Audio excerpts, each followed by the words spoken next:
c'est quoi la différence entre le dépouillement et le recensement des votes? En fait, le dépouillement arrive avant le recensement des votes. Dépouillement, recensement. En fait, le dépouillement est effectué par le scrutateur du bureau de vote. C'est une étape cruciale qui est effectuée à la fin de la journée et c'est là où on compte les bons bulletins de vote et les mauvais bulletins de vote.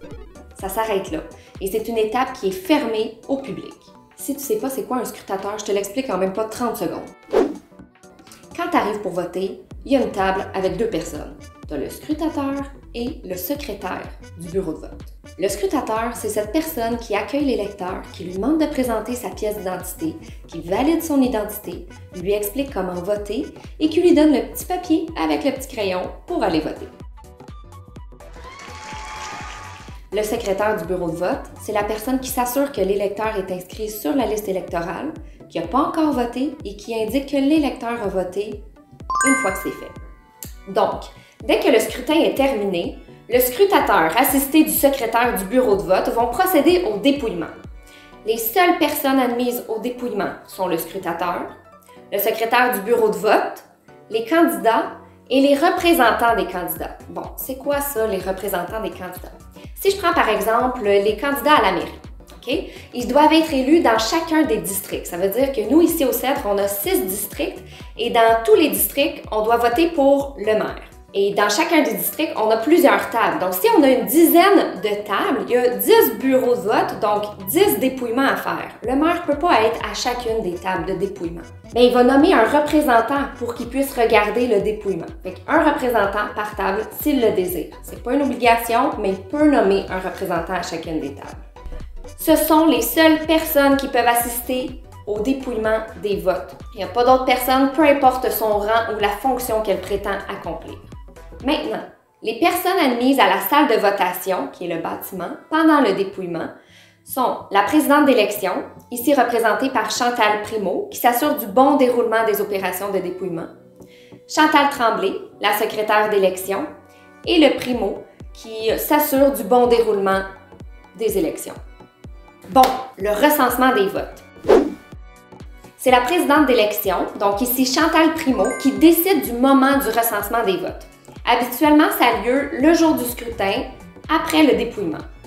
Elle pourrait décider par contre de faire le recensement le lendemain du jour du scrutin ou dans les 4 jours suivant le jour du vote. On a décidé de faire ça le soir même, juste après le dépouillement des votes. Le recensement est sous la responsabilité de la présidente d'élection, donc Chantal Primeau, et il a lieu lorsque toutes les opérations du dépouillement sont terminées, que toutes les urnes sont ramenées au bureau de la présidente d'élection. Le recensement consiste à additionner, à partir des relevés du dépouillement remplis par les scrutateurs, tous les votes obtenus en faveur d'un candidat, les votes par correspondance, les votes par anticipation et les votes du jour du scrutin. Le recensement des votes est public. Toutes les personnes qui désirent y assister le peuvent, en autant qu'elles n'interviennent pas dans le déroulement de l'opération. C'est la présidente d'élection qui est habilitée à effectuer le recensement. Malheureusement, cette année, en raison de la COVID-19 et des mesures sanitaires en vigueur, le pavillon des bénévoles n'est pas ouvert au public. Pour pallier à la situation, la municipalité des Cèdres offre le recensement en direct sur sa chaîne YouTube. Dès que le recensement des votes est terminé et que toutes les vérifications ont été effectuées, c'est la présidente d'élection qui annoncera publiquement les résultats des votes. Si jamais 2 candidats arrivent à égalité, qu'ils ont absolument le même nombre de votes, la présidente d'élection doit faire une demande à la Cour du Québec pour qu'il y ait un nouveau dépouillement. Et si l'égalité persiste encore après le nouveau dépouillement, ce sera à la présidente d'élection de faire un tirage au sort.